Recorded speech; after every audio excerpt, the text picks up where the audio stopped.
Elle a stupéfait le monde entier, tant par son mode opératoire que par son ampleur.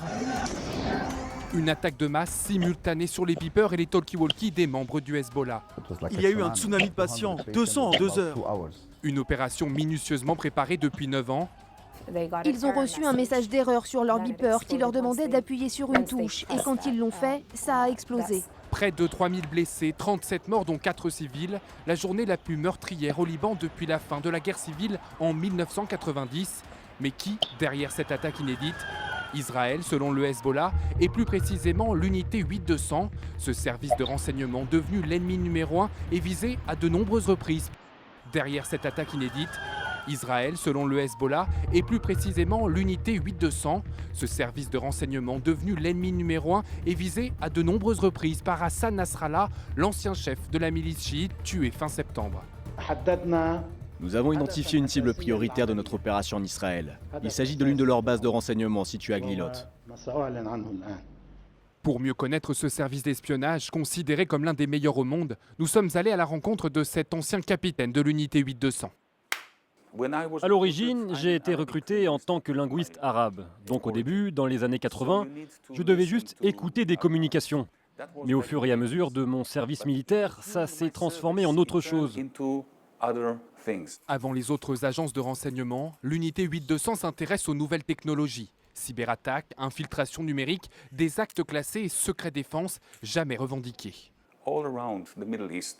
Beaucoup de choses qui sont arrivées au Moyen-Orient, et certains diraient même au-delà, que ce soit des ordinateurs qui se sont éteints, pareil pour des infrastructures nucléaires, et plein d'autres choses sont attribuées, peut-être à tort, mais sont en tout cas attribuées à 8200.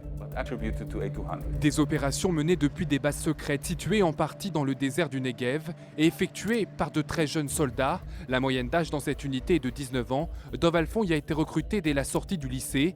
Pour l'armée israélienne, la jeunesse par sa fougue peut s'avérer très vertueuse. On est sur une grande unité militaire où il y a de la discipline, on est en uniforme et un esprit start-up qui fait que si on a une bonne idée et qu'on a 18 ans et demi, on écrit un mail à un général et il va dire « Ah ouais, c'est une bonne idée, ben prenez 3 semaines et écrivez-moi ce projet ».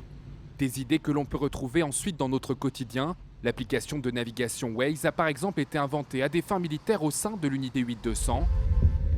Cette volonté d'être à la pointe de la technologie peut parfois être la cause de lourds échecs. Peu avant le 7 octobre 2023, une analyste rédige un rapport précis reposant sur des écoutes pour prévenir de l'imminence de l'attaque du Hamas. Un rapport déposé sur le LAC, la plateforme de l'unité coordonnée par l'intelligence artificielle.